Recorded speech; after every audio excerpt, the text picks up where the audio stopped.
La citation que tu viens de lire, là, frère, qu'on va relire, si tu peux me le permettre. Je ne sais pas si tu l'as. La citation disait quoi là? Que il y a Frère Branham qui dit qu'il a un message et il y a quelqu'un qui va venir après. Si tu peux lire ça pour moi, s'il te plaît. Je peux relire la citation, frère. Ok, ça me fait du bien. La citation dit, par contre, dès mon enfance, j'ai toujours su qu'il existait un Dieu et je savais que quelque chose s'était produit dans ma vie. Et ça, c'est incontestable. Mes frères, vous voyez? Mais permettez-moi de dire ceci. Il viendra un message. Et il viendra un messager. Je crois que s'il s'agit d'un homme, ce sera quelqu'un qui viendra après moi. Vous voyez? Ce sera... Mais ce message que je prêche est le vrai message de notre jour. Et c'est le dernier message. Vous voyez ce que je suis en train de faire là, frère? Je vous place, vous, dans la même situation que moi, puisque vous êtes partie intégrante, autant que moi, vous êtes des messagers de ce message. Tiré de questions et réponses prêchées le 12 janvier 1961. Ok. Merci beaucoup. En fait, autrefois, dans la Bible, lorsqu'on annonçait un prophète, le X c'est qu'on ne mettait pas le nom du prophète. Donc chacun pouvait dire que non, ce prophète-là c'est moi. C'est dans la manifestation qu'on pouvait savoir de qui il s'agissait. Absolument. Dans Actes des Apôtres, il a même été dit que quand le Seigneur Jésus est venu, avant même qu'il ne vienne, il y a beaucoup qui ont pris les Écritures qui concernaient le Seigneur Jésus-Christ pour se les attribuer. Voilà. Mais ce qui va faire la différence, c'est quoi? La manifestation. Amen. Qui est mort à la croix, c'est ça. Qui est ressuscité, c'est Jésus-Christ. Amen. Okay. Donc nous tous, on peut se prévaloir de ce que tu viens de lire, ou bien de ce que Frère Branham dit. Donc après Frère Branham l'a dit lui-même. Oui. Il y aura quelqu'un. Ouais. Ça, on n'a pas à disserter là-dessus. C'est lui qui l'a dit. Et il y a beaucoup d'écrits qui disent ça. Quand on prend même les 7 sceaux, Frère Branham parle de ça. Quelqu'un doit venir, quelqu'un doit venir, quelqu'un doit venir. Ok. Donc, il est même dit quelque part, quelqu'un viendra après moi. Ouais. Et si se tient avec la parole, restez avec lui. Avec lui. Ça, c'est ce qu'il dit. Okay. Mais ce qui fait la beauté de ce message, c'est que cette fois-ci, au moins, Frère Branham a nommé quelqu'un qui devait venir après lui. Okay. Jusqu'à ce que quelqu'un vienne me dire le contraire, vienne nous dire le contraire. Je vais lire quelques passages. Okay. On prend l'aveugle Bartimée. Prêché le 24 janvier 1961 à Beaumont. L'aveugle Bartimée. Prêché le 24 janvier 1961 à Beaumont.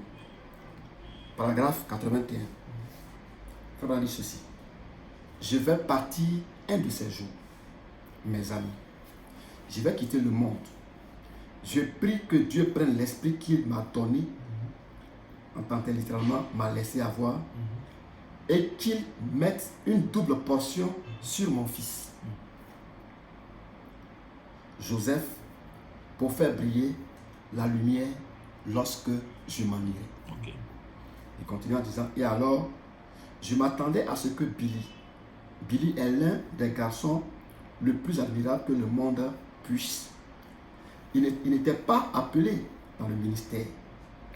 Maintenant, je ne veux pas partir sans qu'il y ait quelqu'un pour me représenter, pour prendre ma place lorsque je m'en irai. Ici, Frère Branham parle de quelqu'un qui va prendre sa place lorsqu'il va partir. Oui. Et il a nommé, il dit c'est son fils Joseph. Amen. On va prendre avec une double portion de l'esprit qui est sur lui. Okay.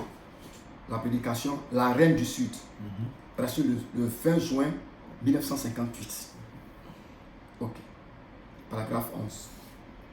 Je dois quitter ce monde l'un de ces jours, mais je veux le quitter avec un cœur loyal, en faisant vraiment le mieux que je puisse faire pour le royaume de Dieu et aller dans le harnais.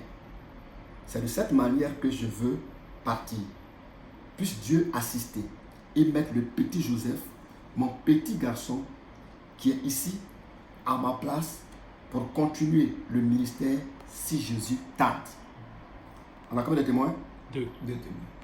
Dans la prédication, à partir de ce moment, prêché le 7e mois 1960.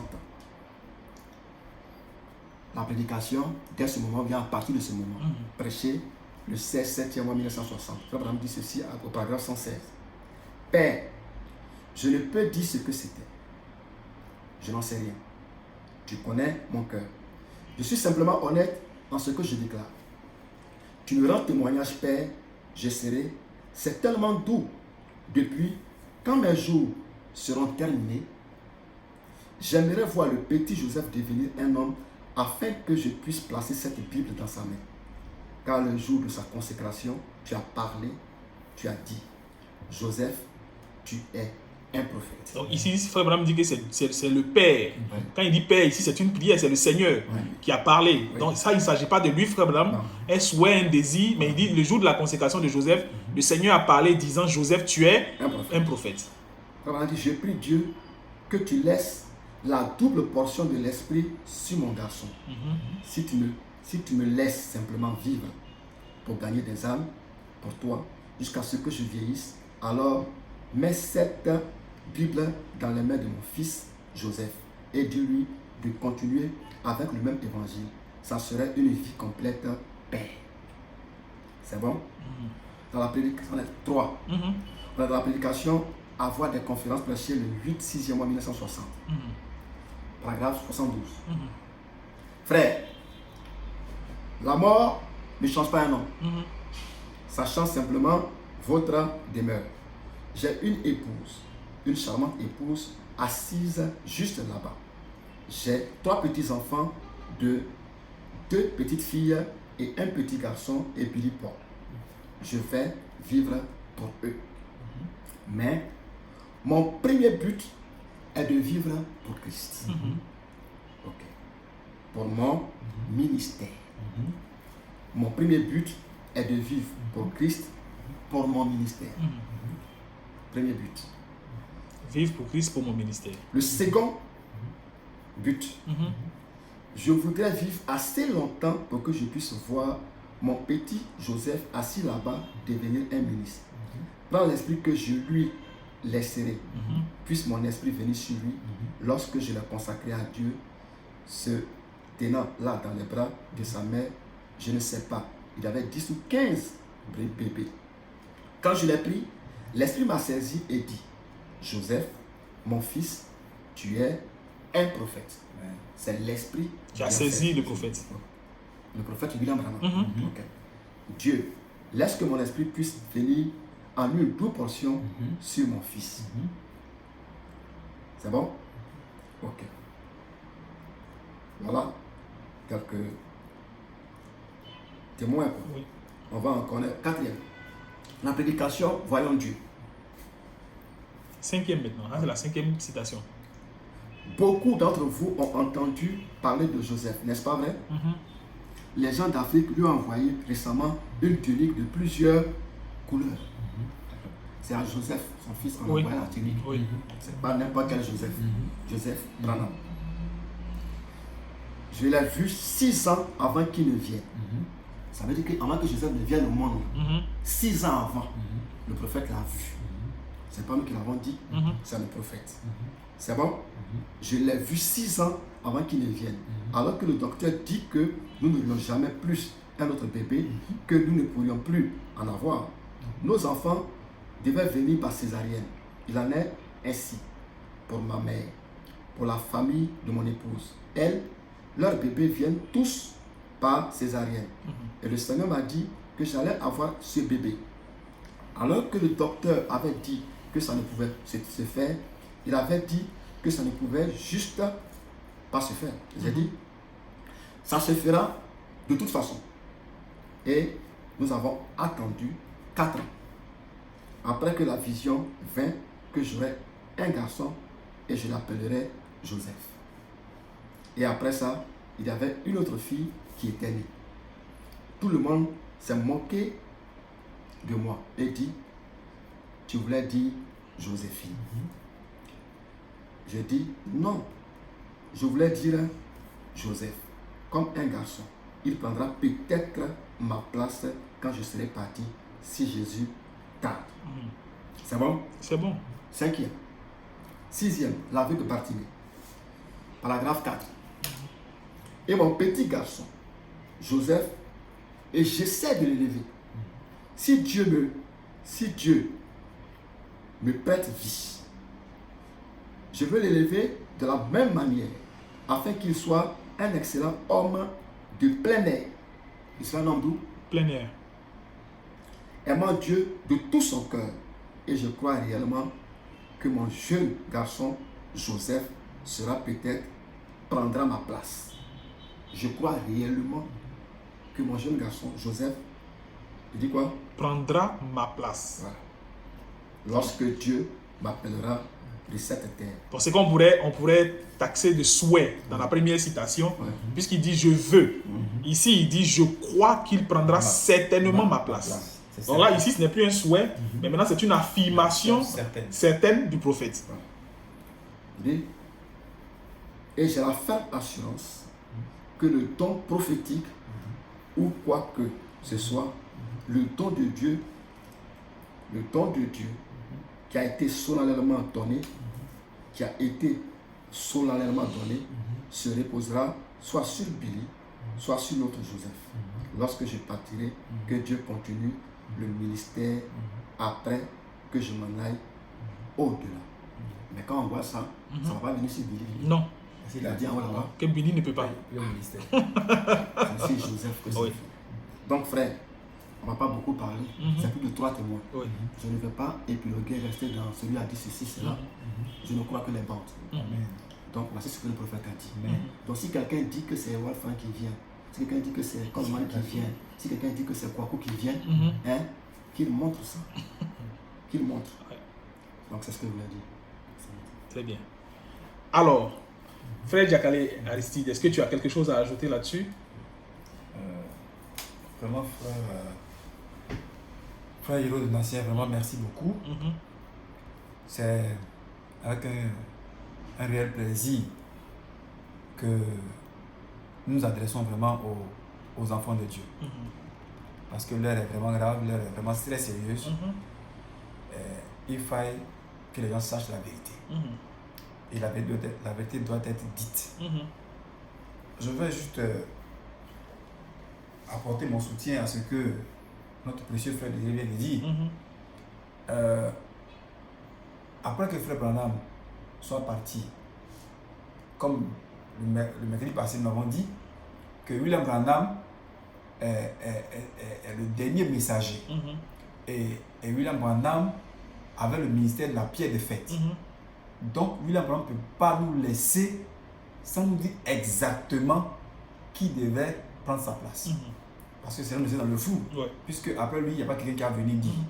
Voilà. Donc comme c'est des messagers, ayant le ministère de la pierre de fête, il vient le dire. Et là, frère Désiré vient de nous montrer, à moins que vraiment on ne croit pas le prophète, voilà, je vais nous montrer avec plus de 6 citations que frère Branham dit que celui qui va venir après lui là, ce sera Joseph, son fils, Joseph Marion Branham. Et ce Joseph Branham là, quelle est sa fonction? Frère Branham le dit. Quelle est sa fonction? Ils disent bien que Joseph Branham est prophète. Et j'aime bien cette partie-là. Il est prophète. Et comme tout à l'heure je disais qu'il fallait qu'on dise la vérité, toute la vérité. Certains frères avec qui nous échangeons souvent, quelquefois minimisent le ministère prophétique de Joseph. Certains même le classent au Branham Tabernacle. Il serait prophète du Branham Tabernacle. Bon, moi je me demande, mais qu'est-ce que ça veut dire? Parce que être prophète du Branham Tabernacle, ça a quel sens? Quel sens ça? C'est peut-être ce que frère Fernand Rambaud appelle souvent le prophétiseur. Voilà. C'est lui qui a le don de prophétie. De prophétie. Maintenant, voilà. On va... Alors qu'ici, il ne s'agit pas du don de prophétie. Il s'agit ici, voilà, il s'agit ici de l'esprit de prophétie. Et d'une fonction de prophète. La fonction de prophète. Donc, quand on dit que Joseph Branham est prophète au Branham Tabernacle, on veut coller à Joseph Branham le don de prophétie. Donc le prophétiseur. Alors que les citations sont claires. Celles que les éléments donnés sont claires. Joseph, mon fils, tu es le prophète de Dieu. Voilà, tu n'as pas dit tu es le prophétiseur de Dieu. Non. Tu es le prophète de Dieu. Ok. Maintenant, qu'est-ce qu'un prophète? Il faut vraiment nous dire ce que c'est qu'un prophète. On va voir si le prophète là, si je veux Branham est prophète Branham Tabernacle, ou bien le prophète de l'épouse. de l'épouse. Donc, on va savoir qu'est-ce qu'un prophète. Que nous dit William Branham, notre message. C'est ça. Ok.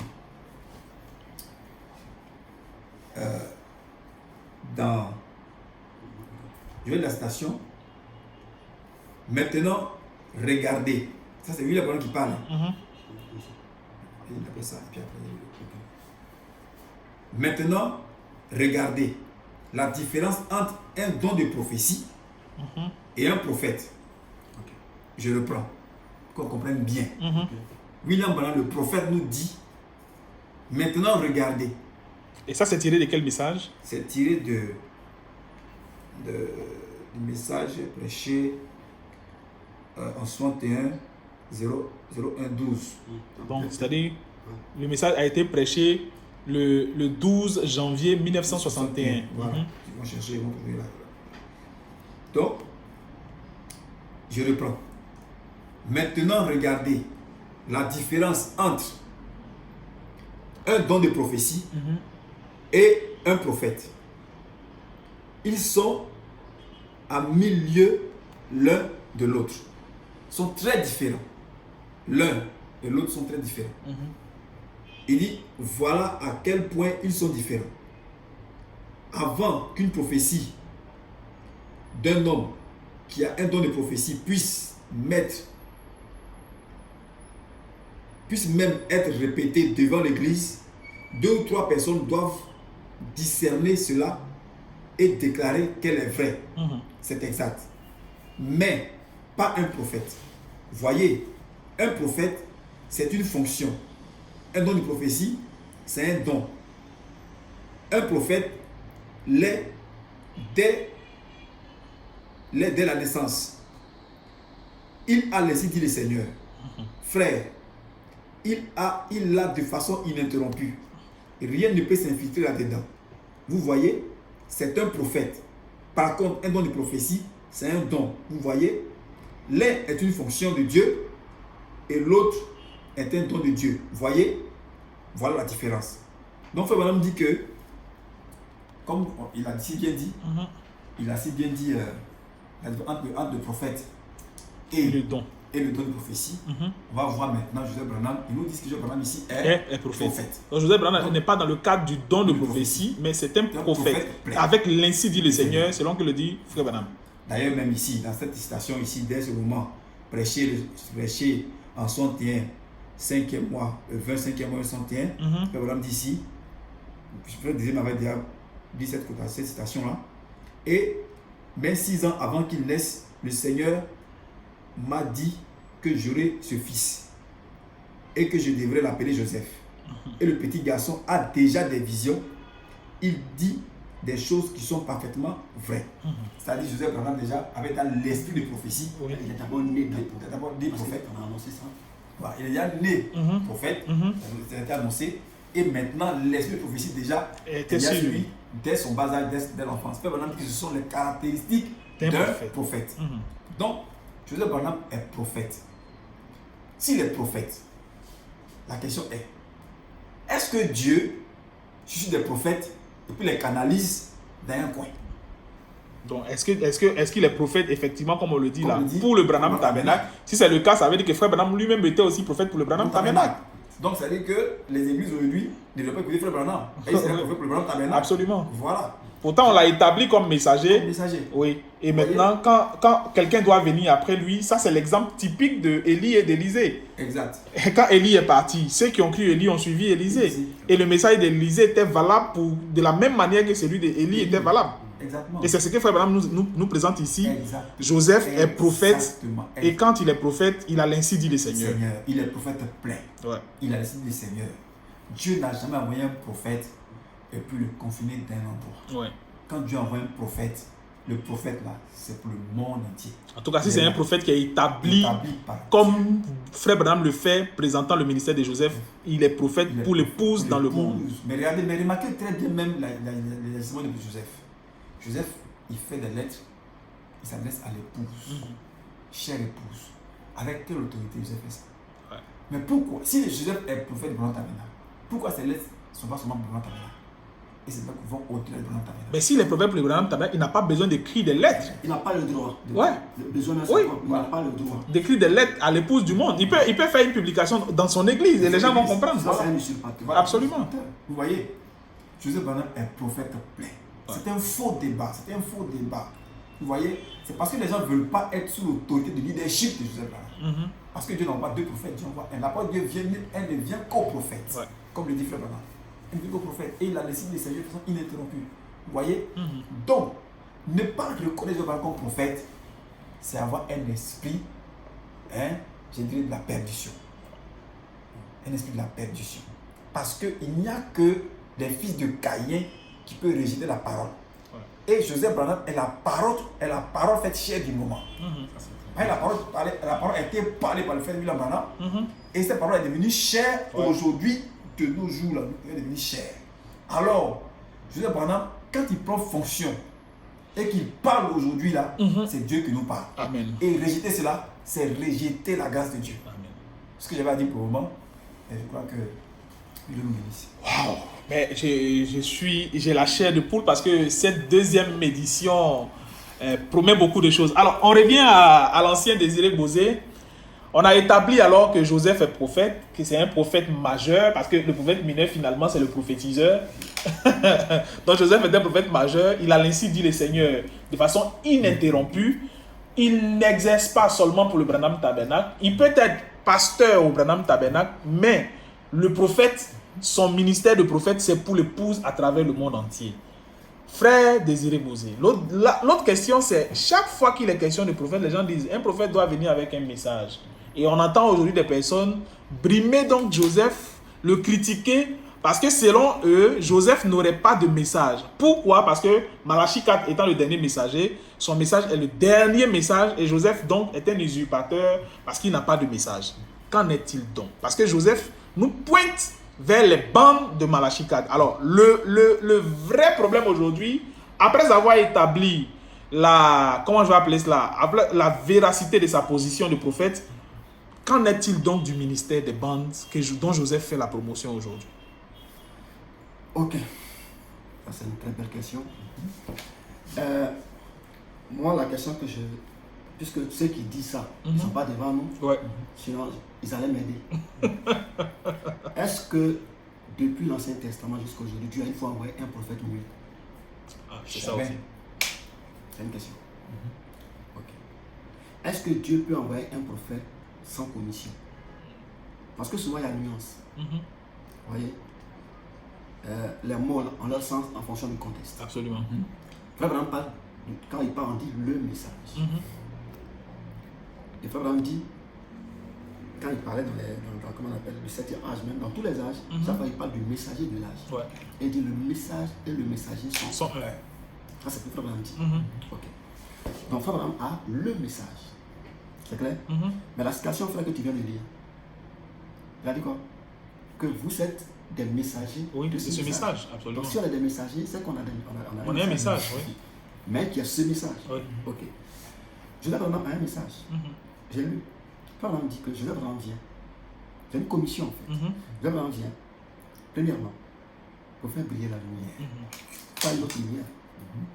La lumière qui a déjà été, qu'on appelle la lumière du temps du soir. Oui, la lumière promise pour le temps du soir. C'est lui qui va la faire briller. Deuxièmement, il vient pour continuer le ministère. Continuer quelque chose, c'est quelque chose qui a déjà commencé. Absolument. C'est le ministère de William Branham. La troisième chose, il vient pour continuer le même évangile. C'est ça qu'il s'agit. Oui. En fait, le problème des gens, c'est que ils veulent nous faire croire que Joseph Branham, ce qu'il dit, c'est un 8e messager. Non. On a démontré la fois passée que quand le président Bédier, excusez-moi pour ceux qui sont à l'international, le président Bédier, c'est lui qui a pris la place du président Félix Houphouët-Boigny. Il était président de l'Assemblée nationale en Côte d'Ivoire. Et dans la constitution ivoirienne, si pendant le mandat d'un président il décédait dans le temps, c'était le président de l'Assemblée nationale qui prenait la relève jusqu'à organiser des élections. Okay. Donc quand ce président-là prend la place, il ne prend ça pas en tant que président de l'Assemblée nationale, mais en tant que chef de l'État. Mais dans le mandat de celui qui est décédé. C'est ça, on est d'accord avec ça. Absolument. Donc Joseph Branham vient prendre la place de Frère Branham. Frère Branham n'a pas pris la place D'un autre de messager. Luther et Oui. de Wesley. Il n'a pas pris la place de Wesley. Wesley n'a pas pris la place de Luther. Donc, chacun est venu à sa propre place. Joseph n'est pas à sa place. Joseph est à la place de Branham. C'est clair. Et donc Joseph a un message, qui est le message de Branham. Oui. Mais Joseph même dit qu'il est venu pour bâtir une plateforme Pour pour Frère Branham, pour qu'il vienne lui prêcher. Parce que pour ceux qui suivent vraiment le message, s'ils comprennent beaucoup nous disent que non, nous on ne connaît pas le message, tout ça. Bon, moi, nous on ne cherche pas à connaître le message. Nous sommes le message. Amen. Ok. Si les gars ont bien lu M. Esler, on n'a pas les citations ici pour les lire, mais s'ils disent qu'ils sont du message, ils savent de quoi je parle. Frère Branham dit ceci, que les 7 messagers sont des hommes. Ouais. Dans Apocalypse 2, là, les messagers, là, ils sont des hommes. On commence même à parler d'eux déjà dans Apocalypse 1, à partir du verset 10 jusque-là, qui sont les 7 étoiles Qui était dans la main du Seigneur du Jésus-Christ. Seigneur. Ok. Frère Branham dit que c'est des hommes. Et chaque messager a son âge. Mais il dit le dernier messager, il dit voici son rôle. Il vient pour révéler les mystères du livre écrit et il les énumère. La semence du serpent, le baptême au nom de Jésus, tout ça. Ils sont les points qui sont restés en suspens le long des 6 âges passés. C'est ce qu'il dit. Ok. Donc le 7e messager qui est un homme, Frère Branham dit que voici le titre de son message. Il dit après avoir révélé les mystères du livre écrit, il dit c'est fini. C'est-à-dire que le 7e messager, son message est fini. Est terminé. C'est Frère Branham qui le dit. Il dit c'est alors que les 7 tonnerres viennent. Il dit c'est le mystère au dos du livre. Et maintenant il cite Apocalypse 10, à partir du verset 1. Et il dit vous voyez celui qui descend là, c'est un messager, mais ce n'est pas un homme. Ce n'est pas un messager parmi les 7 messagers, mais c'est un messager, mais c'est Christ lui-même. Mais il laisse son corps en haut et il descend. Il dit pendant qu'il descend, le 7e messager est sur la terre. C'est bon? Alors que son message est fini. Son message est fini. Son message c'est pour la Odyssée. Oui. C'est pour la Odyssée. Absolument. Et on va lire ça tout de suite. On lit ça à la page 331 des 7 A de l'Église. Il dit, mais qu'en est-il de la parole? La parole est laissée de côté et c'est pourquoi Dieu dit, je m'oppose à vous tous. Je vous vomirai de ma bouche, c'est fini. Tout au long des 7 âges, il n'a pas dit 6 âges. Or, William Branham est le messager du 7e âge. Donc, il dit même le 7e âge, tout au long des 7 âges, qu'est-ce qu'il fait? Il dit, tout au long de quoi? Des 7 âges. Des 7 âges. C'est ça, non? Qu'est-ce qu'il a dit? Il dit, je n'ai rien vu d'autre que des hommes qui mettent leur propre parole au-dessus de la mienne. Ici, là, il parle des prédicateurs. Il dit, ils mettent leur propre parole au-dessus de la mienne. Si on écoute bien, essaie de rendre un service à Dieu à niveau de sa volonté. Frère, on cite un passage où il dit, ce peuple m'honore du bout des lèvres, mais son cœur est éloigné de moi. Quand il dit ça, les gars pensent qu'il va dire que non, peut-être que le pasteur, quand il finit, ça va chercher femme. Il dit non. Puis ils enseignent des préceptes qui sont des commandements. Donc, ça il dit. C'est ça que Frère Branham dit ici. Il dit, tout au long des 7 âges, pas 6, je n'ai rien vu d'autre que des hommes qui mettent leur propre parole au-dessus de la mienne. C'est pourquoi, à la fin de cet âge ici, lequel âge? 7e âge. À la fin du 7e âge, je vous vomis de ma bouche. Vous tous. Il n'y a pas un apôtre qui va résister, il n'y a pas un apôtre qui va résister. On va voir ça devant. Il parle ici des Éphésiens 4. Ouais. Il dit, je vous vomis de ma bouche. C'est terminé. Maintenant, effectivement, je vais parler. Donc, qui va parler ici? C'est Dieu. C'est Dieu lui-même. Et le 7e messager est sur la terre. Il est sur la terre. C'est Dieu qui parle. Ce n'est plus un homme qui parle. Ouais. Pourquoi? Parce que il est descendu du ciel après 10 et c'est Christ lui-même qui descend. C'est lui qui va parler. Mais on ne va plus le voir comme Jésus de Nazareth à terre, comme ça, à son corps parler. Qu'est-ce qu'il dit? Il dit, je vais parler. Il va indiquer comment il va parler. Qui sera le porteur de sa parole. Voilà ce qu'il dit. Il dit, oui, je suis ici au milieu de l'église. La main de Dieu, fidèle et véritable, va se révéler et il a mis ça en caractère. Tu vois ici, c'est le prophète, c'est mis ici, en majuscule. Ce sera. Oui, il n'y a pas de problème, je vois. Il dit, ce sera mon prophète. Ça, non, ce sera pas. Ce sera par mon prophète. Mais il n'a pas dit mon prophète va parler. Il dit je vais parler. Voilà. Donc le prophète Et ce va sera par mon prophète. parler. Donc ce n'est pas le prophète qui parle. C'est lui qui parle. Donc au travers, en utilisant les cordes vocales du prophète. C'est lui qui parle. Il dit, oh oui, Apocalypse 17, que les gens ne comprennent pas. Ouais. Les gens pensent qu'Apocalypse 17, c'est lui là qui parle. Apocalypse 17, c'est Dieu lui-même qui est descendu du ciel qui parle, mais par le biais de William Branham. Et il va lire ça, mais au jour de la voix. Au jour, c'est au pluriel. Ouais. C'est pas un seul jour. Au jour de la voix du 7e messager, quand il sonnerait de la trompette, le mystère de Dieu s'accomplirait comme il a annoncé à ses serviteurs les prophètes. C'est bien cela. Il envoie un prophète confirmé. Il envoie un prophète après bientôt 2000 ans. Il envoie quelqu'un qui est si loin des organisations, de l'instruction et du monde religieux. Ça veut dire que celui qu'il envoie là, il n'appartient à aucune église. Ouais. C'est ce qu'il dit.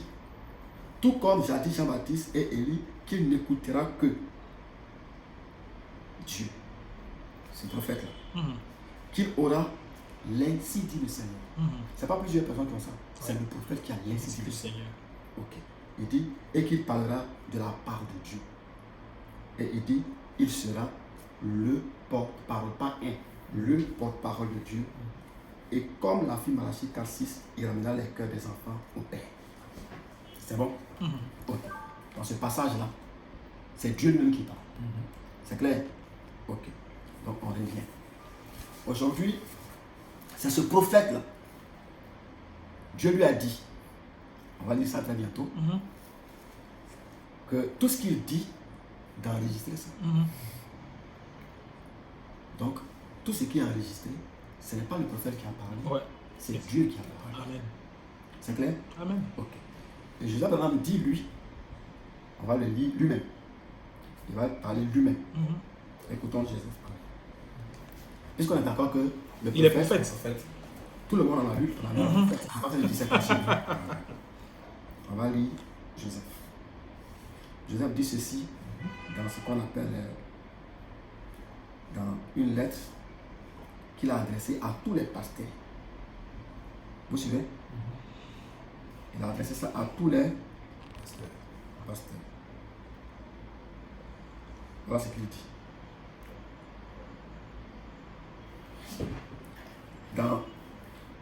C'est en anglais, hein, on dit quoi? Catch the vision. Saisis la vision. Voilà. Il dit ceci. Certaines personnes se posent des questions sur moi. Après, nous allons mettre le PDF en ligne. Sur notre truc, on va mettre le PDF. Il n'y a même pas de problème. Okay. Il dit certaines personnes se posent des questions sur moi, se demandant si j'ai un ministère ou le rôle que je joue eu à égard à ce que Frère Branham a dit me concernant. Donc lui, il reconnaît que Frère Branham a parlé de lui. Ouais. Je répète la question. Certaines personnes se posent des questions sur moi, se demandant si j'ai un ministère ou le rôle que je joue eu égard à ce que Frère Branham a dit me concernant. Il m'a été demandé, Frère Joseph, que pensez-vous de votre rôle? Qu'est-ce? Il répond, je crois chaque parole que Frère Branham a dite, si cela me concerne ou autre chose. Je répète, je crois chaque parole que Frère Branham a dite. Ça veut dire que ce qu'on vient de lire, il croit ça. Amen. C'est Frère Branham qui a dit. Oui. Voilà. On continue. Je n'y agiterai ni n'en retracerai rien. Dans votre débat, il est majeur. Il est mineur. Il n'est pas mineur. Ouais, ok. C'est un grand privilège de jouer un rôle dans la diffusion du plus grand message que le monde ait jamais connu. Amen. Et pas de diffusion du message. Vous comprenez? Donc son rôle, c'est de diffuser le message. Ok. Il dit le message pour préparer l'épouse de Jésus-Christ pour son retour. Et nous savons, Abraham a dit là-bas, ça le concerne lui, que le message là, c'est lui qui est le précurseur de la seconde venue. Ok. Je me sens indigne d'une position, je me sens indigne d'une telle position, alors que je ne suis que votre frère, par la grâce de Dieu. Mon désir est d'être dans la volonté parfaite de Dieu. Premièrement, c'est comme si c'était un désir. C'est bon? Ouais. Regarde, on dit qu'il désire. Ouais. Mais voilà ce qu'il dit. je crois entièrement que je suis en train de faire ce que Dieu m'a conduit à faire en ce temps et que ceci est sa volonté parfaite pour moi. Amen. Amen. En d'autres termes, si Joseph Branham est en train de balayer, il dit que c'est la volonté parfaite de Dieu. Donc tout acte qu'il pose, c'est la volonté de Dieu. Frère, je ne peux pas disserter, je ne veux rien dire d'autre. Vous suivez? Et un jour, Joseph Branham disait dans une vidéo, quand il quittait l'Arizona, il dit j'ai un message pour vous. Dieu me dit, écoutez les bandes. Et pour tous ceux qui vont aller sur YouTube pour voir les préliminaires de Joseph Branham, il est constant. C'est écouter les bandes. Joseph Branham dit qu'il y a 3 groupes. C'est bon? Ouais. Ok. Et Joseph Branham ne parle pas du Branham Tabernacle, comme l'a dit le frère Diakale. Ok. Quelle autorité il a pour parler de 3 groupes? Et il explique que c'est les 3 sortes de croyants. Il dit le premier groupe auquel il s'identifie, c'est ceux qui disent qu'on doit écouter les bandes à la maison, partout dans les voitures et même à l'église en tout temps. Pour Joseph Branham, aucun homme n'a le droit de prêcher le message que William Branham a déjà prêché. Amen. Notre rôle à nous, c'est d'écouter ce message. Amen. Amen. Donc si tu es un ministre, tu dois conduire les gens à écouter ce message. Je dis ceux-là, c'est le premier groupe. Il fait ça, c'est nous. Okay. Le deuxième, c'est ceux qui disent que on peut écouter les bandes les mercredis et les dimanches et ils vont prêcher. Et souvent dans leur attitude, William Branham devient leur auxiliaire. Souvent quand eux ils voyagent, William Branham les remplace. Alors que Frère Branham dit que non, c'est eux qui sont les auxiliaires du ministère de Branham. Ils ont fait de William Branham leur auxiliaire. De temps en temps, il les remplace. L'ange n'est plus avec lui, l'ange est avec eux. Parce que lui serait mort. Il est mort. Mais en réalité... On verra ça. Tout ok. suite. Faut pas en parler beaucoup. Ok. Donc, eux, l'ange est avec eux. Si on les écoute, on aura la foi pour l'enlèvement. Mais si on écoute Branham, un cadavre ne peut pas apporter quelque chose à quelqu'un. Donc, frère, Joseph Branham a un message. Son message, c'est écouter les bandes. Point. Donc le message de Joseph Branham, ce sont les bandes. Ce sont les bandes, et les bandes, c'est la voix de Dieu, le message qui a été prêché par Malachi 4. Alors, donc on est en train maintenant de parler du ministère des bandes. La question fâcheuse autour de cela, c'est que on va lire Éphésiens chapitre 4. Éphésiens chapitre 4 dit que Dieu, que celui qui est monté, j'aimerais, frère José Bosé, que tu puisses lire. C'est pas José Bosé. Désiré Bosé, que tu puisses lire, ou bien que tu me donnes que je lise Éphésiens chapitre 4. Très bien. Ça, c'est l'apôtre Paul qui parle. Il dit, je vous exhorte donc, moi, le prisonnier dans le Seigneur, à marcher d'une manière digne à la vocation qui vous a été adressée. En toute humilité et douceur, avec patience, vous supportant les uns les autres avec charité. Vous efforçant de conserver l'unité de l'esprit par les liens de la paix. Donc, ce que Paul désire que nous puissions conserver ici, c'est l'unité de l'esprit. Il dit, il y a un seul corps, un seul esprit, comme aussi vous avez été appelés à une seule espérance par votre vocation. Il y a un seul Seigneur, une seule foi. Donc en ce qui concerne les foi, il n'y en a pas plusieurs. Il y a un seul baptême. Il y a un seul Dieu et Père de tous et qui est au-dessus de tous et parmi tous et en nous tous. Mais à chacun de nous, la grâce a été donnée selon la mesure du don de Christ.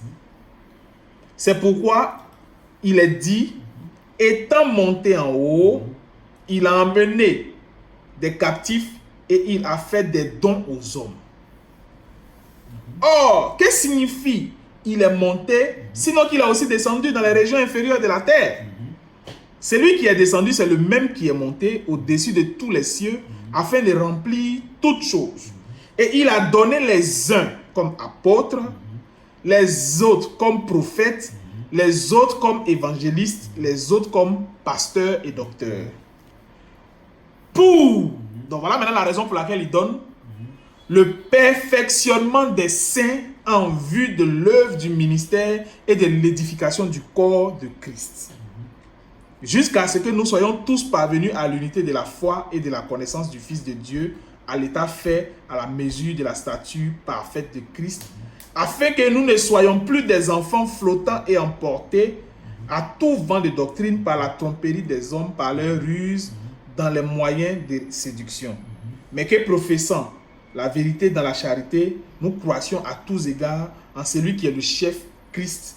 C'est de lui et grâce à tous les liens de son assistance que tout le corps bien coordonné et formant un solide assemblage tire son accroissement selon la force qui convient à chacun des parties et s'édifie lui-même dans la charité. Je vais m'arrêter là. Donc il est question ici des dons qui ont été faits pour le perfectionnement des saints en vue de l'œuvre de l'édification. L'objectif ici, comme le dit l'apôtre Paul, c'est aussi de parvenir à quoi? À l'unité de la foi. Donc, aujourd'hui, il y a un groupe de personnes qui disent que les Éphésiens 4, et ça, je crois que c'est tiré de l'inspiration des 7 tonnerres, parce que ce sont les partisans de l'inspiration des 7 tonnerres qui disent que l'ange aurait quitté Apocalypse 10, 7, pour descendre dans Apocalypse 10, 8, qu'on identifie comme étant le ministère de Joseph Coleman. Et que maintenant, après le départ de Joseph Coleman, ce même ange va se déplacer d'Apocalypse chapitre 8, après chapitre 10, verset 8, pour venir maintenant dans Éphésiens chapitre 4, pour le perfectionnement des saints.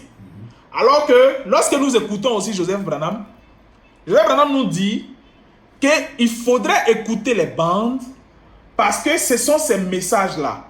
Pourquoi? C'est la voix de Dieu et c'est seulement cette voix-là qui va faire quoi? Qui va amener les saints à la perfection pour le ministère de l'enlèvement que nous attendons tous. Alors, au milieu de tout ça, qu'est-ce qu'on doit donc écouter? Est-ce qu'on doit écouter aujourd'hui des Éphésiens, comme il est dit là? Est-ce qu'il y a des gens qui sont des Éphésiens quelque part que nous devons écouter? Des pasteurs, docteurs, apôtres et autres? Ou bien nous devons écouter Joseph Branham qui nous ramène au message de Malachie 4 qui selon lui est le seul qui va pouvoir donc parfaire l'épouse en vue de l'enlèvement. Non seulement de l'édification de la foi, mais aussi de l'enlèvement. Ok, frère Nasser, vraiment merci beaucoup. Je crois que cette affaire d'Éphésiens 4 là doit vraiment être élucidée pour que nos frères et sœurs en Christ ne soient plus embrouillés. Parce qu'il y a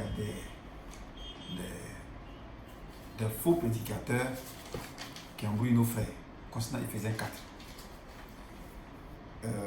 D'abord, je vais lire d'abord un passage de l'apôtre Paul en Galates. Et puis, on va en Galates verset 1. Je vais lire ça. Paul, apôtre, non de la part des hommes, ni par un homme, mais par Jésus-Christ et Dieu le Père qui l'a ressuscité des morts. Au verset 2, et tous les frères qui sont avec moi aux églises de la Galatie, que la grâce et la paix vous soient données de la part de Dieu le Père et de notre Seigneur Jésus-Christ, qui s'est donné lui-même pour nos péchés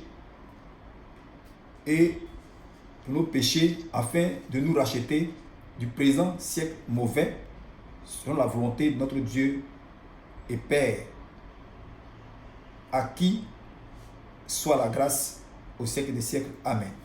Paul dit, je m'étonne. Paul, c'est le message. Frère Branham, hier dit que Frère Branham nous dit qu'il a prêché mot pour mot comme Paul. Donc, on va lire Paul ici. Paul dit, je m'étonne. Donc, si il peut dire que c'est Frère Branham qui parle ici. Je m'étonne que vous vous détourniez si promptement de celui qui vous a appelé par la grâce de Christ pour passer à un autre évangile. On retient l'évangile, puisqu'il faut bien dire que ici, je va continuer le même évangile. Non pas qu'il y ait un autre évangile, mais qu'il y a des gens qui vous troublent et qui veulent renverser l'évangile de Christ. Mais quand nous-mêmes, quand un ange du ciel annoncerait un autre évangile que celui que nous vous avons prêché, qu'il soit anathème. Je vais arrêter là. Donc l'apôtre Paul nous dit ici qu'il n'y a pas deux évangiles. Il n'y a qu'un seul évangile. Et Paul étant le messager, il a parlé de la part de Dieu et Dieu lui a donné le message, l'évangile qui doit être prêché, annoncé aux gens. Et Paul maintenant parle ici des Éphésiens. Il a des prédicateurs, des gens qui essaient de renverser l'évangile que Paul a prêché pour troubler les fidèles. Et Paul leur dit que si même un autre ange venait qui prêchait cet évangile-là, qu'il soit anathème. Ok. Frère Branham a prêché l'évangile. D'accord? Il a prêché le message. Et ce message-là est contenu sur bande. D'accord? Frère Branham nous dit quel est le rôle de l'Éphésiens 4. L'Éphésiens 4, c'est le pasteur. Frère Branham est le messager. Donc Frère Branham nous dit maintenant quel est le rôle de l'Éphésiens 4. Et Paul dit ici qu'il met en garde ces pasteurs-là qui tordent l'évangile. Frère Branham nous dit ici quel est le rôle du pasteur.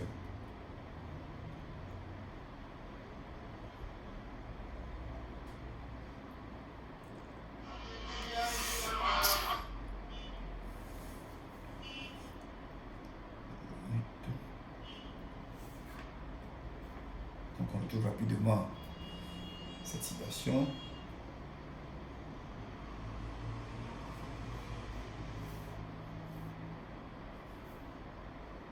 Pas loin, plus proche de moi.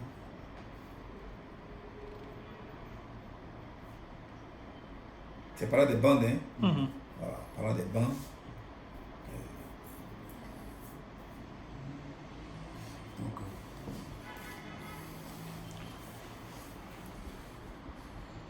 Voilà, ok. Voici la citation ici. Elle a été prêchée. Le témoignage prêché en Soins 3, 11, 28. Donc c'est une prédication qui a été prêchée le 28 11e mois 1963. Le titre c'est le témoignage. Témoignage. Maintenant, à partir du paragraphe 18, maintenant toute ma vie, c'est comme si je voulais aller à l'ouest. Et plusieurs d'entre vous ont lu les histoires et écouté les bandes. Le ministère des bandes est une chose internationale, partout. Et je crois que c'est une manière de Dieu de répandre le message, dont l'évangile dont Paul parle ici, Paul parlait tout à l'heure, de répandre le message, là, dans les pays païens, là où cela nécessite une traduction. On dit maintenant, et en Allemagne, et ainsi de suite. Ils ont des bandes. Ils ont le message. Ils ont l'évangile. Ils vont vers leur assemblée. Donc, qui va vers leur assemblée? C'est Éphésiens 4. Ouais. Pasteur, docteur, apôtre, etc. Ils vont vers leur assemblée. Avec quoi?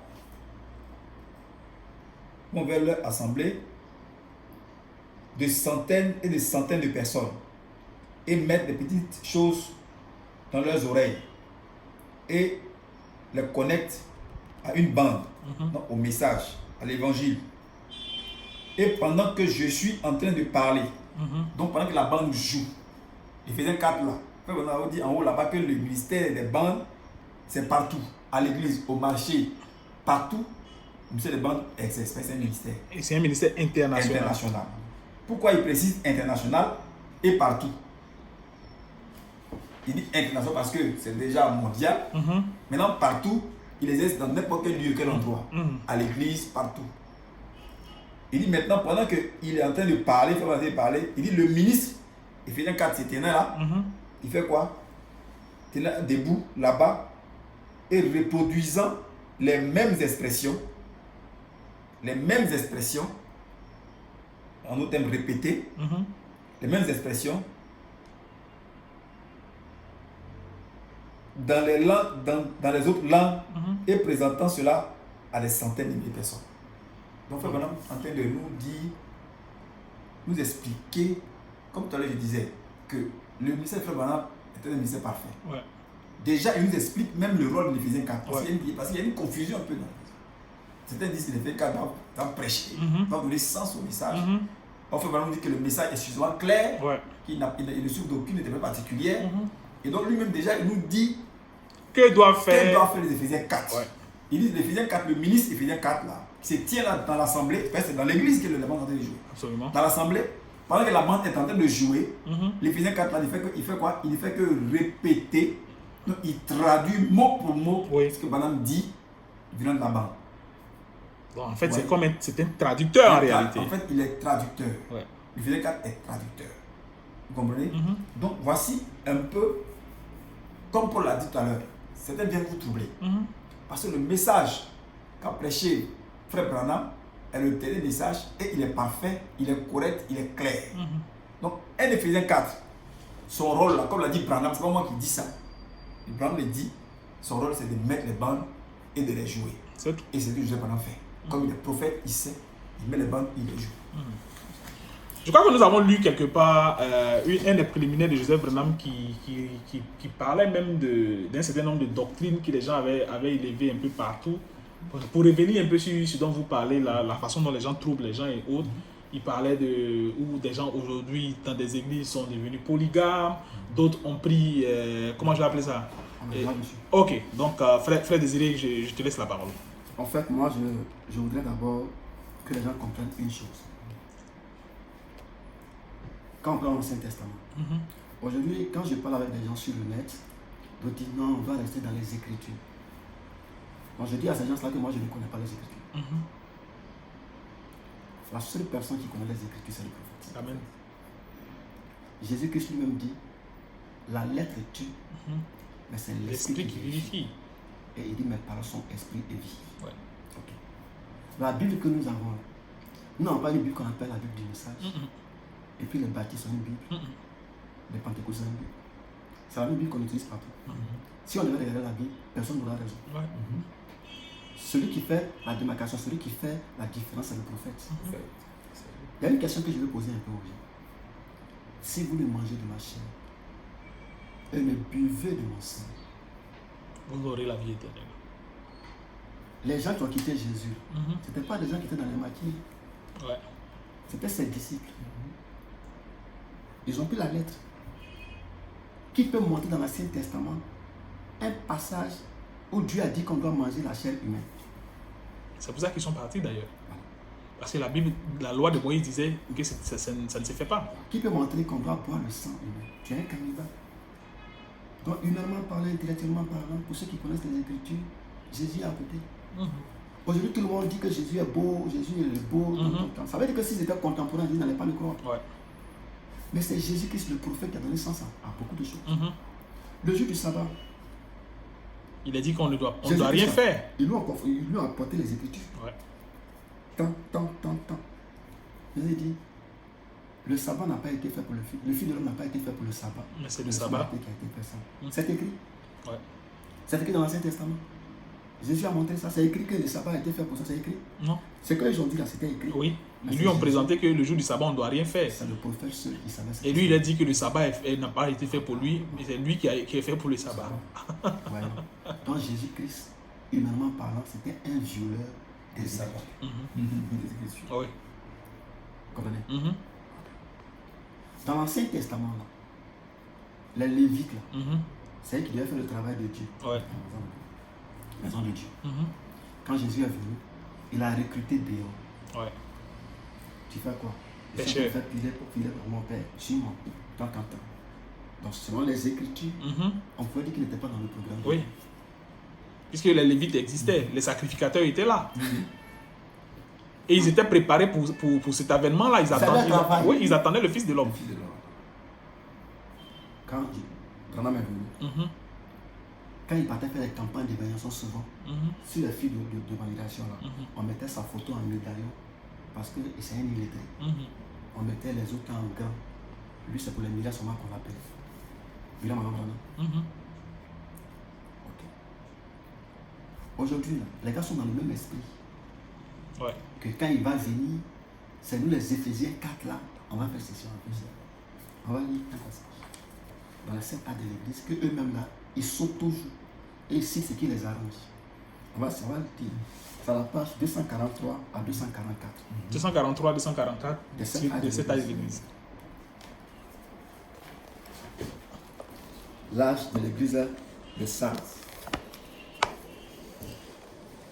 Il dit ceci. Même les 5 ministères décrits dans Éphésiens 4. Même les 5 ministères décrits dans Éphésiens 4, entre parenthèses, apôtres, prophètes, docteurs, évangélistes, pasteurs, n'ont pas suffi. Je réponds. Je ne connais pas partir. Ouais. Même les 5 ministères décrits dans Éphésiens 4, apôtres, prophètes, docteurs, évangélistes, pasteurs, n'ont pas suffi. En effet, dans chaque âge, dans quoi? Chaque âge. Dans combien d'âge? 7. L'église dévie. Ceux qui l'appellent l'église ici, c'est qui? Le clergé. Il dévie. C'est le clergé. Et non seulement les laïcs, parce qu'on veut nous faire croire que nous on ne peut pas prêcher, hein, on doit se taire, c'est eux qui ont le monopole de prêcher. C'est ce que souvent le diable dit. Il dit l'église dévie. Et non seulement les laïcs, mais aussi le clergé. Le clergé, c'est qui? Les pasteurs. Ce qu'on vient de citer, pas les pasteurs, c'est l'Éphésiens 4. C'est pas pasteur, Oui, les sacrificateurs. On a l'impression que c'est le pasteur qui est l'homme fort du monde dans le cadre des Éphésiens. Dans l'Éphésiens, là, si on classe la pasteur dernier, oui. Ça commence même par l'apôtre. Voilà, si on veut classer quoi. Oui. Mais en fait que les pasteurs sont les super hommes. Ça commence par l'apôtre. Je respecte les pasteurs. Le prophète. Je respecte les pasteurs. L'évangéliste. Je les respecte tous. Et ensuite le pasteur et le Voilà, docteur. voilà. Je respecte les pasteurs selon Dieu. Voilà. Il dit l'église des vies. Et non seulement les laïcs, mais aussi le clergé. Les bergers ont tort. Quand tu as tort, ça veut dire quoi? Tu n'as pas raison. Oui. Tout comme les brebis. Donc qu'est-ce que Dieu fait? Alors, Dieu fait son entrée. Dieu fait son entrée. Nous sommes dans la saison du ministère du sacerdoce selon l'ordre de Melchisédek. C'est Dieu qui fait son entrée. Comment? Dieu fait son entrée dans son rôle de souverain berger. Le ministère de Branham, ce n'est pas un ministère petit, c'est un ministère de souverain berger. Par le ministère de ces 7 hommes. Pour ramener son peuple à la vérité et à la grande puissance de cette vérité. Dieu, là, il y a une raison pour laquelle il fait son entrée. Les Éphésiens 4 là, ne peuvent pas nous ramener à la vérité. Et puis à quoi? À l'abondante puissance de cette vérité. Ils ne peuvent pas. Ils ont tort. Ils n'ont pas suffi. Ils ont dévié. Ce n'est pas autrefois. Les 7 âges. On a lu là-bas, tout au long des 7 âges, il a vu que des hommes qui mettent leur propre parole au-dessus de la vie. Il n'a pas dit certains. Il dit vous tous.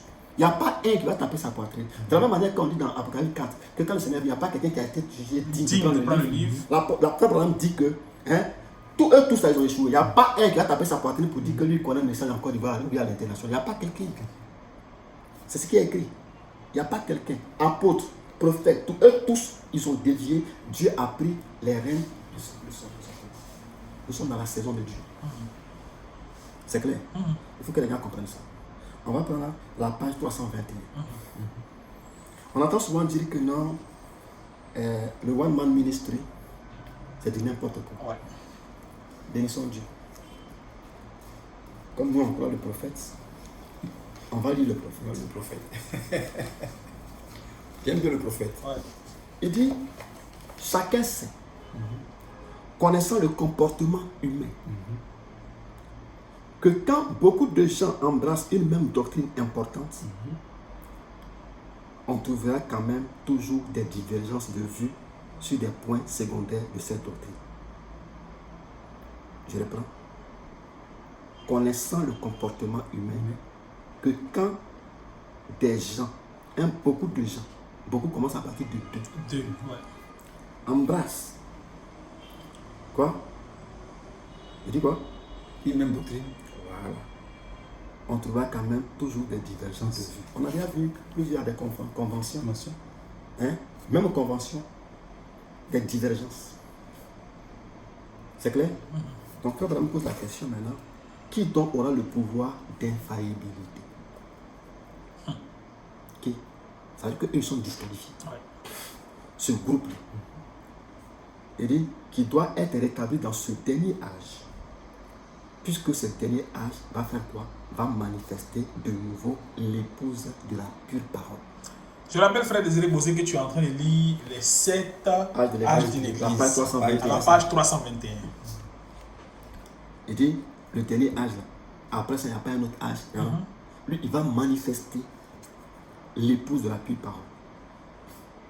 Il dit, cela signifie que nous aurons de nouveau la parole comme elle a été donnée parfaitement et comprise parfaitement à l'époque de Paul. Frère, on dit que c'est que Paul a prêché. C'est la même chose. Si il doit aussi que Paul est là-bas, j'ai fait en tête. C'est-à-dire qu'il a prêché comme Paul. Voilà ce qu'il dit. Il dit quoi? Je vais vous dire qui l'aura. Pas qui sont ceux qui l'auront. Qui l'aura. Il dit, ce sera un apôtre. Un Éphésiens 4. Non. Il dit, ce sera, je dis qu'il aura, ce sera un prophète qui sera confirmé aussi totalement. Ou même, plus encore, que tous les autres prophètes de tous les âges d'Enoch à nos jours. Parce que cet homme aura nécessairement le ministère prophétique de la pierre de fête.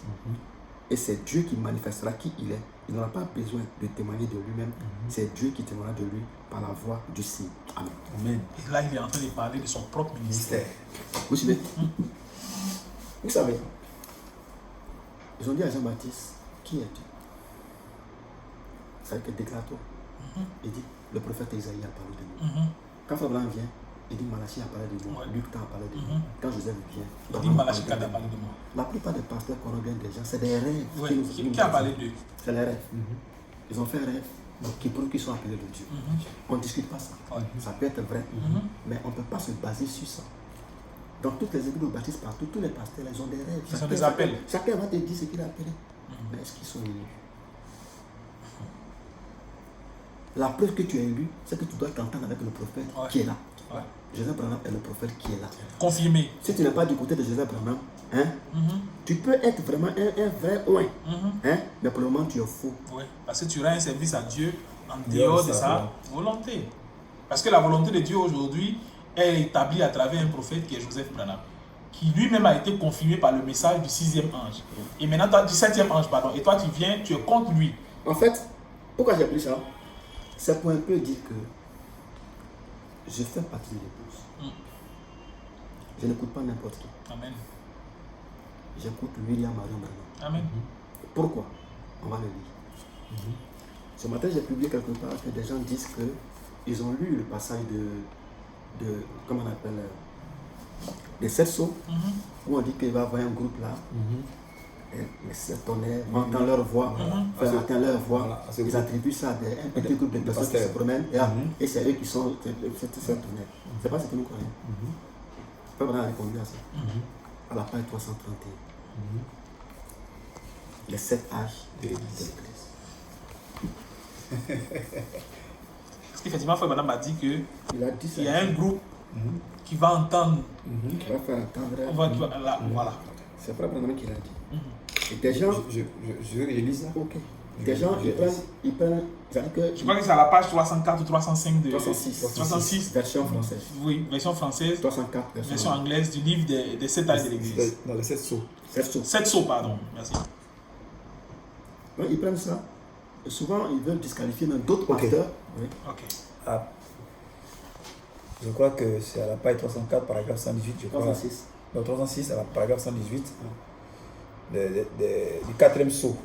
Page 306, paragraphe 118 et 180. Nous voyons qu'il se fait tuer par l'épée aussi, par l'épée de la parole. La parole de Dieu, cette épée pénétrante à 2 tranchants. Elle le tue, elle le jette à terre attendez que ces 7 tonnerres fassent entendre leur voix. De ce groupe, leur voix, et de ce groupe qui peut vraiment prendre la parole de Dieu et la manier, là, elle va trancher et couper. Point. Le 4e saut. Il faut répéter. Je reprends. Attendez. Je reprends à partir d'attendez là. Oui. Ou bien depuis le haut là-bas. À partir d'un. Ok. Ok. Nous voyons qu'il se fait tuer par l'épée aussi. Par l'épée de la parole. Par l'épée, c'est ça? Par l'épée de la parole. La parole de Dieu. Cette épée tranchante, pénétrante, à 2 tranchants, elle le tue et elle le jette par terre. Attendez que ces 7 tonnerres fassent entendre leur voix de ce groupe qui peut vraiment prendre la parole de Dieu et la manier. Là, elle va trancher et couper. Ouais. La question que je pose, lorsque tu seras en train de semer du riz, ton fils dira, mais papa, tu es en train de gaspiller du riz. C'est pas ça. Il dit, on peut manger ça. Le riz qu'on sème, on peut manger. Tu lui répondras, non, je suis en train de semer le riz, pourquoi? Je suis en train de semer le riz, pourquoi? Pour avoir une plus grande récolte. Tu vois. Ton fils, puisqu'il n'a jamais vu peut-être un champ de riz, il va partir en murmurant, pensant que tu as gaspillé du riz.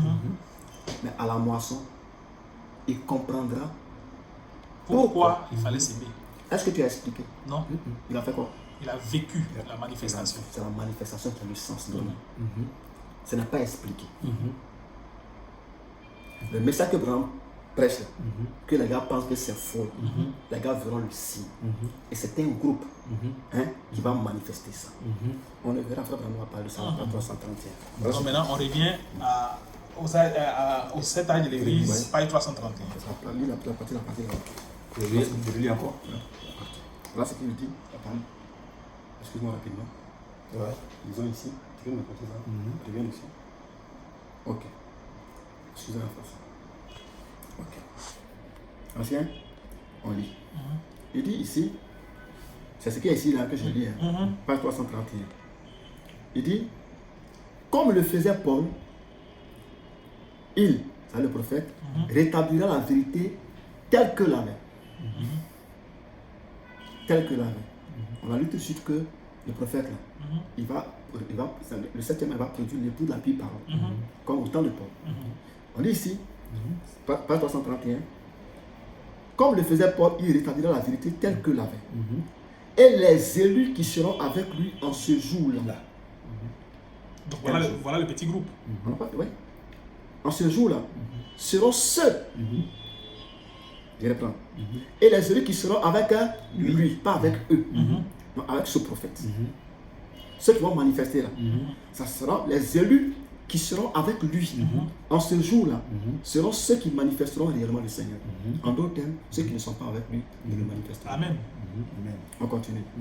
Et qui seront, ces élus-là, son corps, et qui seront sa voix, et qui accompliront ses œuvres. Il dit, Alléluia. Comprenez-vous cela? On nous a fait croire que non, l'épouse, là, c'est les ministres. C'est le ministre. D'abord, Bon, si elles sont épouses, nous on est quoi? nous sommes la croûte. On attend. Vous suivez un peu? Oui. Ok, c'est ce qu'on nous fait comprendre. Comprenez? Frère, on est venu dans un but. Il a été envoyé à l'épouse. L'épouse, là, ce n'est pas les pasteurs. C'est nous tous. Il y a un peuple particulier auquel il a été envoyé. Le prophète qui a été envoyé, le messager a une constitution particulière, et le peuple qui va le croire a aussi une constitution particulière. Amen. C'est ça d'abord qu'il faut que les gens comprennent. Il n'y a pas un groupe qui est quelque part là-bas. Ils ont tous tort. Brebis, clergé, tort. Dévié, disqualifié. Le souverain berger fait son entrée par William Manon Branham dans l'autre âge. C'est bon? Ça, si on est d'accord avec ça. On peut aller de l'avant. Ok. Maintenant, moi, je fais partie de l'épouse du dernier jour. Et moi, je serai son corps. Je serai sa voix. Et je dois manifester réellement quoi?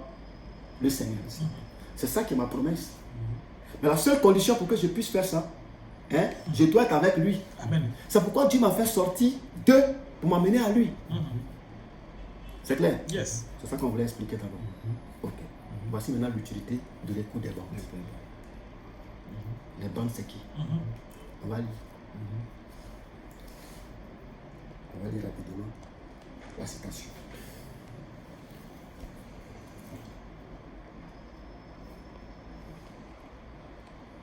On va rapidement. C'est intéressant. Voilà ce que le prophète dit. Je vais dire, il va dire ça lui-même d'abord. Hein? C'est à lui, mais je voudrais que les gens entendent la voix du prophète. Ok.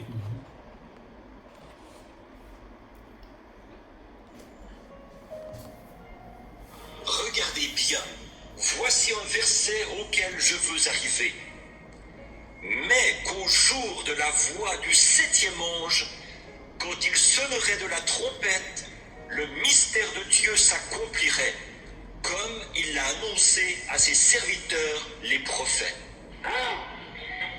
See, the mystery of this 7-seal book will be revealed at the sounding of the 7 church angels' message. See? The 7th angel begins to sound. There's the messages wrote out there. We got them tape in book form. Bon, vous voyez, le mystère de ce livre scellé de 7 sceaux sera révélé quand le message du 7e ange de l'Église sera proclamé. Vous voyez, le 7e ange commence à sonner de la trompette. Et voilà les messages qui ont été mis par écrit là, et nous les avons sous forme de bandes et sous forme de brochures. Ok. On a écouté le prophète. Ouais. Et c'est clair. C'est clair. Les messages ont été mis. Sous forme de bandes et de brochures. C'est fini. Point final. Point final. C'est clair? Ok. On nous dit que le message c'est un support. Le message n'est pas un support. Ce sont les bandes qui sont un support du message. Alors le message c'est quoi? Pourquoi on doit écouter le message? Le prophète lui-même va dire ça. Donc je vais prendre l'inventaire. Allons en bas. On est d'abord d'accord que les messages ont été mis par écrit là et nous les avons sous forme de bandes et sous forme de brochures. Oui. On va en bas. Voilà ce que le prophète dit. Il dit dans la prédication l'absolution. C'est bon? Il a prêché ce message-là le matin. Et le soir, il a prêché M. Esner. Voilà ce qu'il dit. Oh, je me rappelle, paragraphe 225. Quand il est descendu là-bas, dans cette grande lumière, alors que je me tenais dans le fleuve en 1933, en juin, et qu'il a dit, comme Jean-Baptiste a été envoyé pour annoncer et préparer la première venue de Christ, je t'envoie avec un message pour le monde, pour annoncer et préparer la seconde venue de Christ. Et il est allé dans le monde, et les feux du réveil ont été allumés durant 15 ans sur presque chaque montagne. La guérison divine à travers les nations et la puissance et la restauration. Et maintenant, je crois qu'il est prêt à atteindre son point culminant final. Je reprends. Et maintenant, je crois qu'il est prêt à atteindre son point culminant final là-bas pour produire une foi qui enlèvera l'église dans la gloire. Amen. Et elle se trouve dans les messages. Amen. Wow. Les messages sont où? Sur les brochures et bandes. Il dit cette foi-là se trouve où? Dans les messages. Continue. Je reprends. Et maintenant, je crois qu'il est prêt à atteindre son point culminant final là-bas. C'est pourquoi il est venu. Voilà. Pour produire une foi qui enlèvera l'église dans la gloire. Et elle se trouve dans les messages. Nous sommes vraiment au temps de la fin. Nous en avons parlé et tout le reste. Mais la chose est arrivée sur nous maintenant. Il fait ça. Écoutez-les. Écoutez quoi? Les bancs. On va pas d'écouter-les ici. Voilà. Écoutez-les. Oui, monsieur, en voici un. C'est juste. Voilà. Pourquoi on doit les écouter? Pour avoir la foi de l'enlèvement. La foi pour l'enlèvement. Si tu ne les écoutes pas, Tu n'auras pas la foi de l'enlèvement. Tu ne seras pas enlevé. on nous a dit que pour avoir la foi, là, on doit écouter des prédicateurs. Ils n'ont pas ça. Ils n'ont pas ça. On nous a pris, tu vois, les gars, nous on pose des questions à Frère Branham, pour dire est-ce que les gars doivent aller à l'église. Non, il ne doit pas avoir de prédicateur bien. Puis Frère Branham n'a jamais dit ça. Frère Branham ne dira jamais qu'il ne doit pas avoir de prédicateur. Je vais vraiment être un prédicateur. La question n'est pas est-ce qu'il doit avoir de prédicateur. La question c'est qu'est-ce qu'ils doivent prêcher. Parce que les gars mettent l'accent sur les prédicateurs. La parole ne peut pas dire autre chose que les Écritures. Les prédicateurs seront toujours là. Mais la question, ils doivent prêcher quoi? Le message a déjà été mis sous forme de bandes et de brochures. Ça a été prêché. Et dans la question qu'ils ont posée à Frère Branham, si les gens ont bien écouté Frère Branham, voilà ce qu'il a dit. Il a dit, jusqu'à ce qu'on arrive à la plénitude de la parole. Quand Frère Branham prêchait, il n'avait pas fini. Mais si vous avez remarqué, quand Frère Branham fait ses tournées, les prédicateurs prêchaient. Les gars prêchaient. Mais quand Frère Branham venait au Branham Tabernacle, qui était le QG, qu'est-ce que les gars faisaient? Ceux qui avaient la révélation de la venue du Seigneur étaient dans leur propre église, ils se connectaient par téléphone au Branham Tabernacle, ça veut dire qu'eux-mêmes ils ne prêchaient pas. Et Frère Branham, quand il parlait, il disait que je salue tant, parce qu'ils aiment la venue du Seigneur. Je salue tant. Pourquoi ils disent la venue du Seigneur? Parce qu'ils ont eu la révélation que c'est le message qui prépare pour la venue du Seigneur. Amen. Ils ont eu cette révélation que les gens n'ont pas. Ceux qui sont en train de se distraire aujourd'hui n'ont pas la révélation de la venue du Seigneur. La seule chose qui est le précurseur de la venue du Seigneur, ce n'est pas lui dans ma Il dit je t'envoie avec un message. Le message. C'est le message. Et ça est sous forme de banque et de brochure. C'est la nourriture. On va voir ça tout de suite. On va suivre plus tard, on va couper l'émission, on va la suite. Ça sera un peu long. Ok. Ça c'est d'abord pour placer d'abord. Pourquoi? Donc aujourd'hui, les élus, c'est pour eux que le message est venu. C'est vrai que les bandes ont été enregistrées. Les bandes ont été enregistrées, on verra tout ça en détail. On va passer. On va lire quelque chose pour annoncer la prochaine réunion. Pourquoi les bandes? Parce que c'est la volonté parfaite de Dieu. Parce que si Frère Branham ne nous fait pas écouter les bandes, c'est qu'il n'a pas prêché comme l'apôtre Paul a prêché. On va aller un peu en arrière, frère. Prenons Acte 2. Les gens qui étaient restés des chrétiens ou pas? Si. Quelle Bible il lisait? 1 Corinthiens, 2 Corinthiens? Non. Il lisait la loi de Moïse. C'est ça qu'il lisait. Quand l'apôtre Paul est venu, qui s'est identifié et qu'il a été confirmé, à partir de ce moment-là, les gens n'avaient plus besoin des Écritures. Ils avaient besoin d'écouter Paul maintenant. Le message. C'est ça que la Bible manifestait. C'est ça qui est l'interprétation de la Bible. Donc quand quelqu'un dit du message, quand tu peux dire les Écritures n'ont pas dit ça, il n'a pas encore que le prophète. Nous, on ne va pas vers les Écritures, on va vers le message. Vers la parole. Voilà. Au commencement était la parole. La parole vient au prophète. Ok. Donc l'apôtre Paul, quand il est venu, ses écrits sont devenus la Bible. Les Juifs ne croyaient pas ça. Et il y a des gens aujourd'hui qui se comportent comme les Juifs, qui ne croyaient pas Branham, mais qui font croire qu'ils croyaient Branham. Quand tu parles les Écritures, dans les Écritures, après un prophète, il y a toujours un apôtre qui vient montrer où tant les Écritures pour s'embrouiller un peu eux. Ils ne croyaient pas le prophète. Nous croyons le prophète. Le prophète a annoncé un prophète. Il n'a pas annoncé un apôtre, il n'a pas annoncé un pasteur, il a annoncé un prophète. Il a même dit que les Éphésiens là sont disqualifiés. Mais ça ne veut pas dire qu'ils n'existent pas. Un véritable meneur éphésien, c'est celui qui reconnaît son tort et qui s'aligne. Comme Apollos s'est aligné, malgré tout son savoir. Il a été humble. Ce n'est pas Pierre qui a redressé les Écritures à Apollos, c'est Aquilas et Priscille. Des hommes dont on n'a jamais entendu parler dans la Bible. Celui dont l'apôtre Paul a dit, des gens, d'autres disent que je suis de Paul, d'autres disent que je suis d'Apollos. Ce grand Apollos, c'était Aquilas et Priscille, dont on n'a même pas entendu parler, qui lui ont exposé plus exactement les Écritures. C'est ça l'humilité. Un pasteur ou bien quelqu'un qui veut que ce soit quelqu'un qui est très grand qui vient lui parler, il y a quelque chose. C'était Aquilas et Priscille qui ont exposé plus exactement les Écritures. Après ça, c'est d'Apollos qu'on parlait. Ça n'a pas diminué Apollos. C'est de ça qu'il s'agit. C'est bon. On va lire maintenant les Écritures. Parce que Frère Branham dit que non, lui là, c'est qu'il a prêché comme Paul. Paul a prêché comme. On va prendre la Bible. Waouh! On va prendre la Bible. Je vous signale que nous sommes à 1h19 et je crois qu'à partir de... Nous avons maintenant 11 minutes qui nous restent pour mettre fin à l'édition d'aujourd'hui. Certainement que si on ne termine pas le sujet, parce qu'il est tellement important, il est capital, le sujet concernant donc l'écoute des bandes, nous allons donc le poursuivre le mercredi prochain par la grâce de Dieu. Okay. Le 12, 4e mois, 1947, Voilà ce que Frère Branham dit. Nous sommes en train d'acquérir du matériel nouveau pour l'enregistrement. Nous sommes en train d'acquérir du matériel nouveau pour l'enregistrement. On va chercher dans quelle prédication il a dit ça, mais c'est ce qu'il disait. Okay. Cette phrase est la toute première, du tout premier sermon de Frère Branham jamais enregistré. C'est certainement ce jour-là qu'est né le ministère des bandes pour notre époque.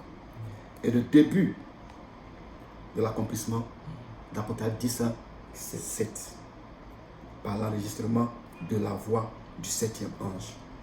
Nous voulons donc nous inspirer de Paul afin de mieux jeter les bases de ce que nous allons dire.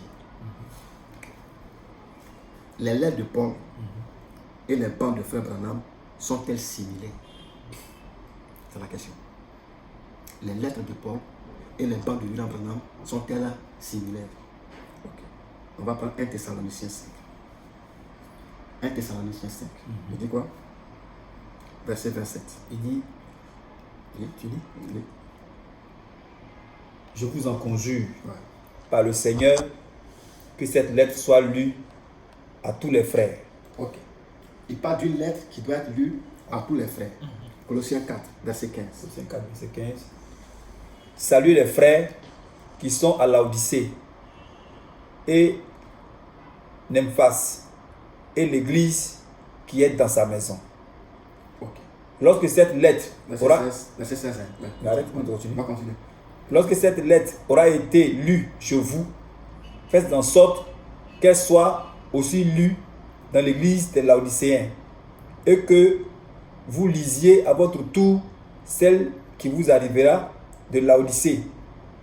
Et dites à Archippe, prends garde au ministère que tu as reçu dans le Seigneur afin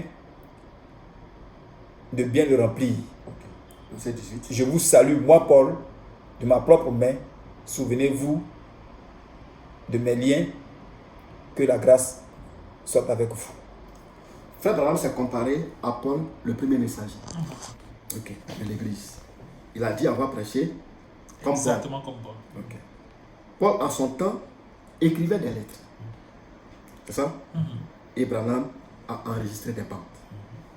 Le mot enregistrement a pour synonyme, entre autres, transcription, qui dérive de transcrire. Paul a écrit des lettres sur recommandation du Seigneur et Frère Branham a enregistré des bandes sur instruction de Dieu lui-même. Donc, tout ce que les gars écoutent comme bande, Frère Branham, c'est sur instruction de Dieu lui-même qu'il a fait les bandes. Frère Branham n'a pas commencé à prêcher quand il a fait les bandes. Il prêchait avant. Pourquoi il n'a pas enregistré? Le ministère de Frère Branham n'a pas commencé en 1947. Pourquoi c'est là qu'il a commencé? C'est Dieu lui-même qui a dit de faire ça. Ok. C'est bon? Ok. On continue. Ils avaient chacun un message. C'est ça? Paul tenait à ce que ces lettres fussent intégralement lues aux frères. À tous les frères. Il voulait à ce que les frères se partageassent ces lettres après les avoir lues. C'est bon? Frère Branham tenait aussi à ce que tout le monde écoutât ces paroles. Pas n'importe quelle parole. Ces paroles. Cette façon de faire de Paul avait suscité l'intérêt des imitateurs qui ne tardèrent pas à écrire eux aussi des lettres avant de les envoyer aux gens. Les imitateurs. Comme Paul aussi écrivait des lettres, eux aussi ont fait quoi? Ils ont commencé à enregistrer, à faire des lettres. Prétendant parfois que ces dernières venaient de Paul ou étaient équivalentes à celles du messager du premier âge. Ils affirmaient que leurs lettres n'étaient pas du tout en contradiction avec l'enseignement de Paul. Ils affirmaient que c'est en lisant leurs écrits que les croyants comprendraient ce que Paul enseignait. De même, des imitateurs aujourd'hui se sont mis à enregistrer leurs sermons pour ensuite les envoyer aux croyants, arguant que leur bande contient le message de Frère Branham, alors même qu'ils en sont les seuls orateurs se distinguant par la lecture des bouts de citations extraits de quoi? Des paroles du messager dans le but d'appuyer leurs pensées et raisonnements propres. De même que Paul en son temps se plaignait de ce que les lettres de ces gens véhiculaient des enseignements erronés sur l'avènement du Seigneur, de même les bandes de frère Branham aujourd'hui nous révèlent le caractère faux des enseignements de ces contrefacteurs que le verset suivant nous édifie. On va prendre 2 Thessaloniciens 2, verset 1. Ok. Pour ce qui concerne l'enlèvement de notre Seigneur, l'avènement de notre Seigneur Jésus-Christ et notre réunion avec lui, nous vous prions, frères, de ne pas vous laisser facilement ébranler dans votre bon sens et de ne pas vous laisser troubler, soit par quelques inspirations, soit par quelques paroles ou par quelques lettres qu'on dirait venir de nous, comme si le jour du Seigneur était déjà là. C'est clair. Les mots inspiration, reçu de quelle entité? Parole, prêché du haut des chairs et lettres, prédication transcrite par l'esprit. On connaît des gens ici qui le font, on ne va même pas citer leur nom. Des lettres circulaires partout qui passent par là, on sait ça. Voilà ce contre quoi Paul mettait en garde les croyants. Aujourd'hui, dans cette affaire de confinement, il y a des gens qui jouent leur propre bande. Bande de 1900 ans, mettez. Bande de 1900 ans, mettez. Vous voyez, l'épouse n'écoute pas ça. L'épouse écoute les bandes de William Marion Branham. Rien que lui seul. On continue. Et comment? Pas n'importe comment aussi. On parlera de ça plus tard. Les bandes de frère Branham seraient-elles comparables aux lettres de Paul d'autrefois? La réponse est oui, grâce à la citation ci-dessus. Prêché le 1er, 9e mois, 1957, Hébreux chapitre 3. Je vais lire. Hébreux chapitre 3, paragraphe 105. Maintenant, Paul disait ça à son éditoire hébreu. Or, eux, ils n'avaient pas de magnétophone. C'est vraiment qui parle. Ok. Comme aujourd'hui, ce que nous avons ici. Paul disait ça à son éditoire hébreu. Or, eux, ils n'avaient pas de magnétophone comme nous en avons ici. Par contre, ils avaient des scribes qui étaient assis là, qui transcrivaient cela pendant que Paul le prêchait. Et c'est cela, ici même. Nous captons cela à l'aide de magnétophones et ces bandes font dans le monde entier, vous voyez, pourquoi? Pour montrer que c'est bien la vérité. Tu vois un peu ce qu'il fait dans la fin? Voilà. Il dit, notre religion n'est pas vaine. C'est vraiment Jésus-Christ ressuscité, la même chose. Alors, nous ne devons pas négliger cela. Paul avait enregistré ses sermons grâce à des scribes dont la responsabilité était de transcrire. C'est ça? Ses prédications. Au moment où il était en train de parler. Frère Branham a fait de même grâce à des tape-boys, c'est-à-dire des frères avec des magnétophones. Paul avait donné des recommandations pour que ces lettres fussent lues dans les églises. Colossiens 4, 15 à 16. Dans l'église de Colosse. Ça, dans l'église de Laodicée. Et c'est la frère Branham a prêché mot pour mot comme Paul. Le parallèle entre les lettres de Paul et les bandes de Branham étant clairement établi, on comprend de manière légitime que les bandes de frère Branham soient entièrement écoutées dans les églises. Paul implorait les frères dans 1 Thessaloniciens 5, verset de lire ces lettres en intégralité et non des extraits citations tirées de ces dernières. De même, les bandes et les brochures de frère Branham doivent être écoutées et lues dans leur intégralité. On n'a pas besoin qu'on nous lise des morceaux choisis quand nous avons la possibilité d'écouter de nos propres oreilles. Quel est cet homme qui reçoit un courrier venu de loin et puis qu'est-ce qu'il fait? Il choisit mais pas totalement en prendre connaissance en le lisant lui-même. S'il est un analphabète, qu'est-ce qui va se passer? Il va solliciter les services de quelqu'un qui sache lire et entendra de ce dernier qui lui dise tout le contenu sans rien en ajouter ni retrancher. En commençant par la date, l'identité et le lieu de résidence de l'expéditeur. Fort de ce qui précède, c'est avec joie ineffable qu'est apportée cette version révisée du texte. Donc voilà ce qu'on a fait. Donc vous voyez un peu. Donc aujourd'hui, qu'est-ce que je suis en train de dire implicitement? On a cité ça pour parler de l'alpha et l'oméga.